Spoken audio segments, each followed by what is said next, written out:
Team जैसे जैसे competition की फाइनल डे सबमिशन की डेट नज़दीक आ रही है, आई होप आपका इम्प्रूवमेंट हो रहा होगा, पर मैं सिर्फ गेस ही कर सकता हूँ। और मेरे को और भी काफ़ी चीज़ें बैलेंस करनी है, तो उन सब चीज़ों को अकोमोडेट करते हुए पर्सनल और प्रोफेशनल प्लेटफॉर्म पे ये वीडियो आपके साथ शेयर कर लेता हूँ, ताकि आप इसको रेफर कर लें। और कुछ भी आगे का गाइडेंस है तो आप कमेंट बॉक्स में लिख सकते हैं या मेल कर सकते हैं, राइट। पिछली वीडियो में मैंने एक पुराने होमवर्क को ही समराइज़ किया था कि क्या एक्सपेक्टेशंस थी आपकी, क्यों हमें अपने कंपटीशन जिस प्लेटफॉर्म पे हैं उसको एक्सप्लोर कर लें और हमें आउटलाइन मिल जाए कि हम करना क्या चाह रहे हैं, राइट। और बार बार रेफ़र करने का फ़ायदा क्या रहेगा। यस, हमने उसके बाद में फोकस किया केस पे, केस को एनालाइज किया और मिनिमम 4 से 5 बार आपने केस को पढ़ लिया होगा। ये आउटलाइंस थी। मैं चाह रहा था कि आपसे एक सेकेंड पॉज, कि आप एक बार क्वेश्चंस को अच्छी तरीके से एड्रेस करें। आपने क्वेश्चन केस के एक्सप्लोर किए होंगे। एग्जिबिट्स केस को पढ़ने के बाद में उसके जो डिटेल समराइज्ड एग्जिबिट्स हैं उनको आपने एक्सप्लोर किया होगा। इन क्वेश्चंस के ऊपर और नेक्स्ट स्लाइड में हमने बात करी थी। हमने देखा था कंपटीशन में रेटिंग क्राइटेरिया क्या है और क्वालिफिकेशन की रिक्वायरमेंट क्या है। आई होप उसके आसपास हमने काफ़ी चीज़ें देख ली होंगी इन कुछ दिनों में।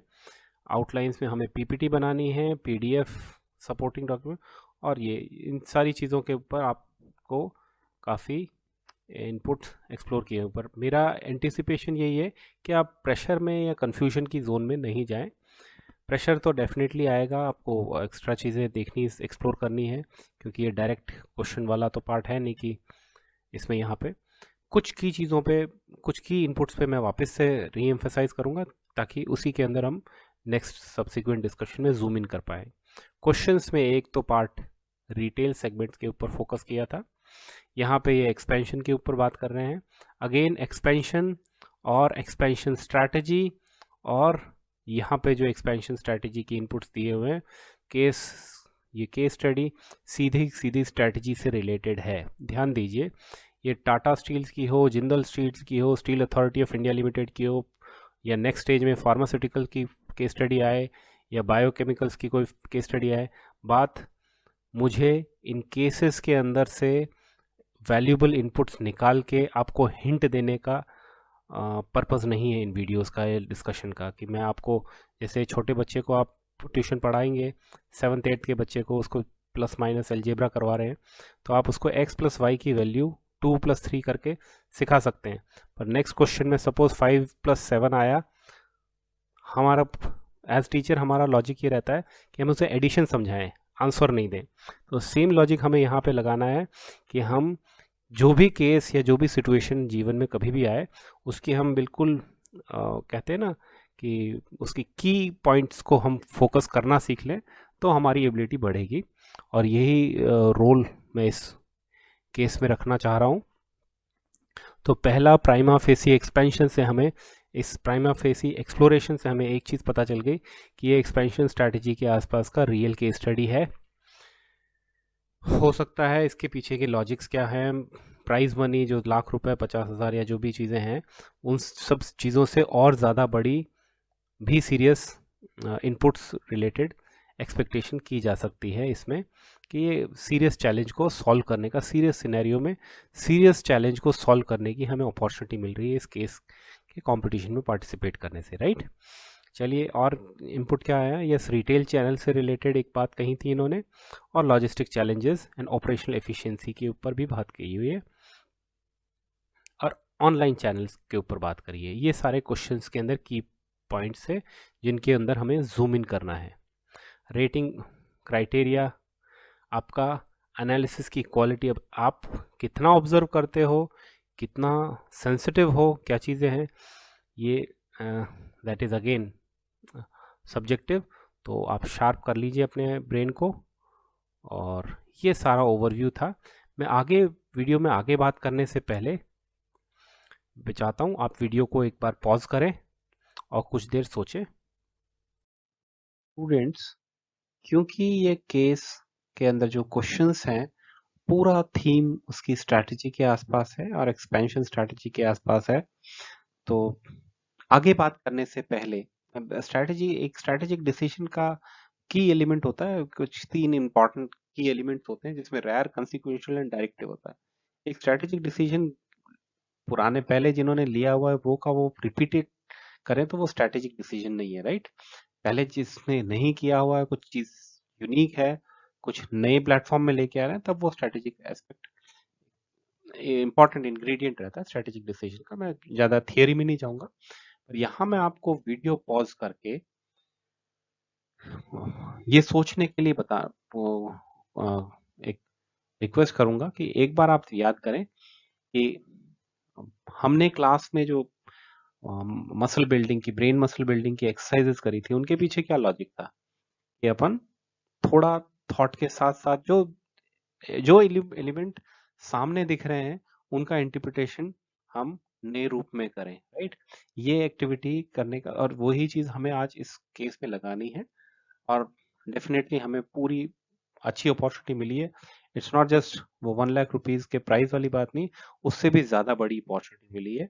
आप इसको थोड़ा सा सीरियसली लें और थोड़ा 2 minute, exactly 2 minute, next slide में मैं जब आपको कहता हूं उस टाइम से बराबर 2 मिनट पॉज करें और सोचें।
एग्जैक्टली 2 मिनट के लिए वीडियो पॉज कर दीजिए। मुझे थोड़ा पर्सनल काम है, आप लोग थोड़ा हिंट लें। स्टील की केस स्टडी है, इसलिए मैंने स्टील सामने रख दिया। आप थोड़ा दिमाग लगाएं। और yes, video pause means pause, कोई चीटिंग नहीं है। मैं पीछे से देख रहा हूँ, मुझे स्क्रीन दिख रही है आपकी।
स्टूडेंट्स, शायद किसी क्लास में मैंने ये एग्जांपल आपके साथ में शेयर किया होगा इस कुकवेयर के बारे में।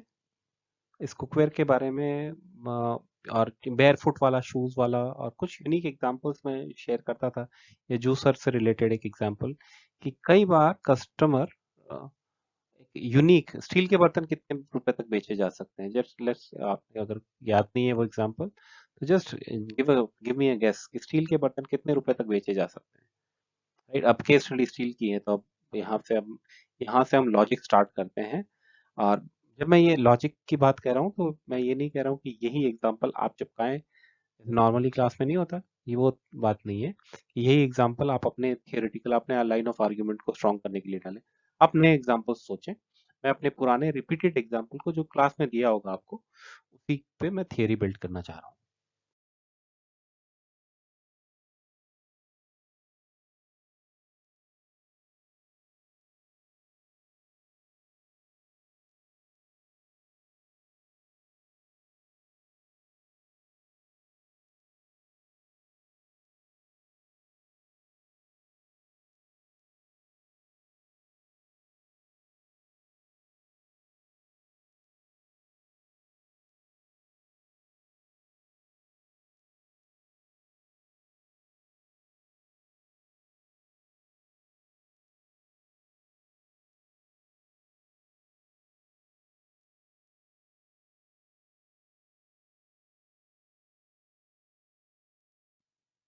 तो स्टूडेंट्स, ये देखिए मैंने वेबसाइट ओपन करी हुई है, और ये कुकवेयर 5 पीसेस फॉर 30,000 रुपीज।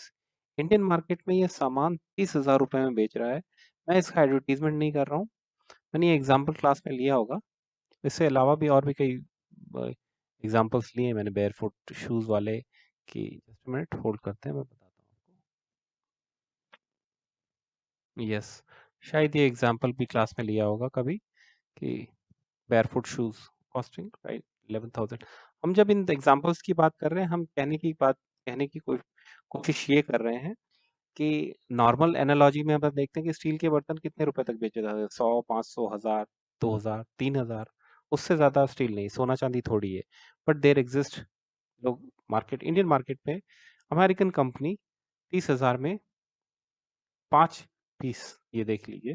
सारी चीज मैंने आपके एग्जांपल सामने रखे हैं।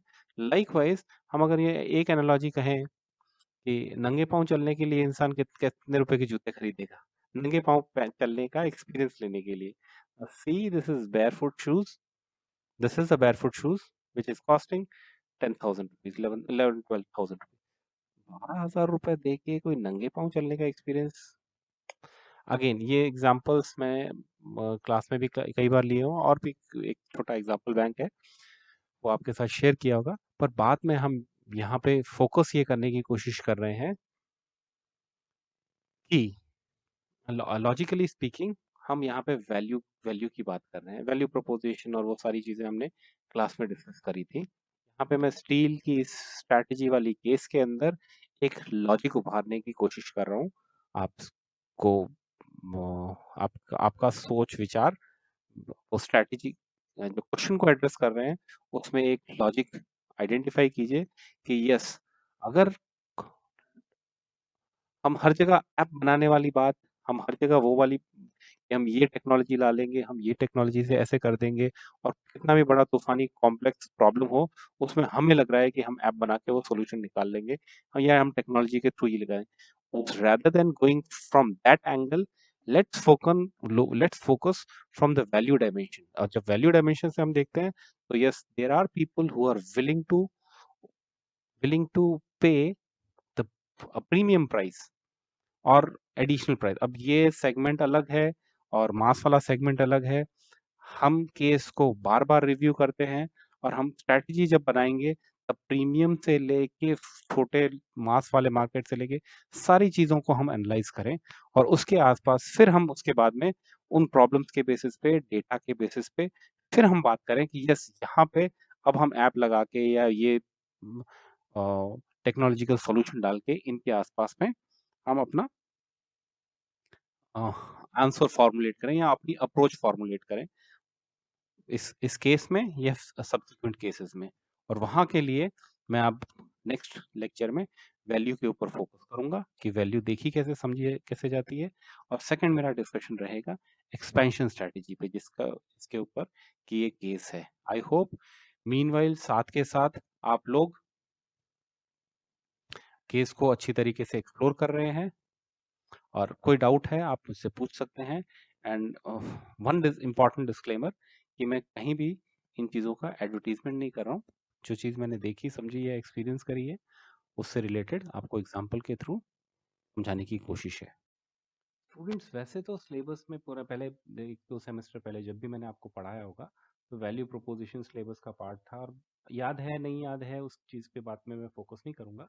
पर वैल्यूएशन से रिलेटेड एक इम्पॉर्टेंट बात कहूँगा मैं, कि वैल्यू आइडेंटिफाई करना किसी प्रोडक्ट से रिलेटेड, किसी नए आइडिया से रिलेटेड, या किसी कंपनी का स्टॉक खरीदने से पहले, ये इसमें बहुत बड़े बड़े अच्छे अच्छे लोग भी गलतियां करते हैं। हम यहाँ पे अपना ओरिएंटेशन छोटा सा थियोरेटिकल फ्रेमवर्क, आज मैं दामोदरन दामोदरन असंत दामोदरन की बुक्स वैसे अगर आप देखना चाहें तो, या यूट्यूब पे वीडियोस वगैरह भी हैं, उनको देखें तो आपको थोड़ा चीज़ फ्रेमवर्क क्लियर होगा। और अभी टाइम अगर आपके पास नहीं है तो ज़्यादा ज़रूरी नहीं है। मैं एक छोटा सा एनालॉजीज के थ्रू बताने की कोशिश कर रहा हूँ यहाँ पे। ये एक मेरा छोटा सा मैप है जिसके थ्रू मैं आपको शायद समझा सकूं कि ये वैल्यू प्राइस नहीं है, या प्राइस वैल्यू नहीं है। जब कोई इंसान कोई प्रोडक्ट खरीद रहा है, जैसे हमने अभी रिसेंटली देखा कि 10,000 में शूज खरीद रहे हैं, तो ये अब यहाँ पे देख, ये ध्यान ध्यान दीजिए, आर्ट पीस में वैल्यू निकालना एक अलग बात है, और एक प्रोडक्ट जिसके अंदर कोई यूटिलिटी है, कोई स्ट्रॉन्ग यूटिलिटी है, उसके अंदर से वैल्यू डराइव करना, वो एक अलग बात है। यहाँ पे स्टील रिलेटेड बात है, जहाँ पे सस्टेन्ड इनपुट की बात है, सस्टेन्ड इनपुट की। आप एक लाइक, यहाँ पे मैं वसंत दामोदरन का एग्जांपल बोरो करूंगा। ये बेसिकली बात कर रहे हैं कि वैल्यूएशन को अलग अलग तरीके से लिया जाए। ये this theoretical framework talks about value value एक स्टॉक के वैल्यूएशन से रिलेटेड बात करी है। यहाँ पे ये वैल्यू ड्राइवर्स की और वैल्यू प्लेस की बात कर रहे हैं। एक सेकेंड, यस।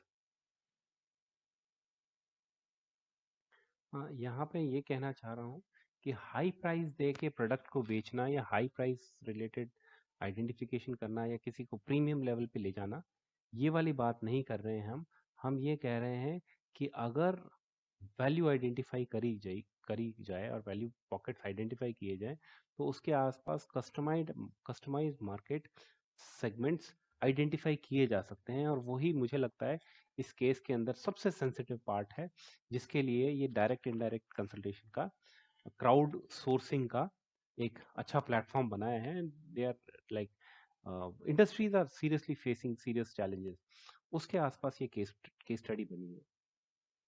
तो यहाँ पे जब मैंने एक एग्जांपल लिया स्टील यूटेंसिल रिलेटेड, तो आप इसको केस में भी मैप कर सकते हैं। केस में भी जब किचनवेयर की बात करी है, समवेयर अराउंड पेज 9, वहाँ पे ये बात हिंट दिया हुआ है कि किचनवेयर अभी जस्ट फंक्शनल रूप से हट के नए ट्रांसफॉर्मेशन फॉर्म में आ रहा है, ये एक पर्टिकुलर सेगमेंट। तो हम जब इस केस के आसपास हम देखते हैं, समझते हैं, तो हमें मल्टीपल एंगल्स कंसिडर करने पड़ेंगे। और यहाँ पे एक किचनवेयर वाली एक छोटे से सेगमेंट से हमें पास्ट वाला एग्जाम्पल अगर प्लग किया हमने, तो चीज़ दिख रही है, लॉजिकल एविडेंसेस हैं हमारे पास में कि यस, जैसे लेफ्ट ब्रेन राइट ब्रेन की एक्टिविटी में कुछ इनपुट्स हमारे पास में ऑलरेडी थे, लेकिन सिंथेसाइज करने के बाद मीनिंगफुल इंटरप्रिटेशन निकला, वैसे ही अप्रोच से इस केस को देखा और ऑब्जर्व किया जा सकता है। विद दिस सेकेंड, कहने की मैं यहाँ पे कहने की ये कोशिश कर रहा हूँ कि लॉजिकल जिस, अभी मुझे नहीं पता कि आपकी तैयारी कितनी है, आपने कितना एक्सप्लोर किया है, ज़्यादा होमवर्क के चक्कर में नहीं रहें। आप एक बार अपना ड्राफ्ट कंप्लीट करें, फिर उस जितना भी कंप्लीट इनकम्प्लीट है, उसके बाद में उसको रिविजिट करें, उसको बार बार रिविजिट करें। ये करने से आपको फ़ायदा होगा, रेदर देन कि आप वेट करें परफेक्ट आंसर निकलने का। परफेक्ट आंसर निकलने तक का वेट नहीं करें, अपने ड्राफ्ट को एक्सप्लोर करते रहें, एग्जामिन करते रहें। मुझे नहीं पता आपकी अभी तक कितना आपने इस केस को एक्सप्लोर किया है, और जहाँ पे भी हैं, मुझे लग रहा है कि ये दो इनपुट से थोड़ा सा आपका एंगल, थोड़ा डायरेक्शन स्टीयर हुआ होगा। With this I am closing this video.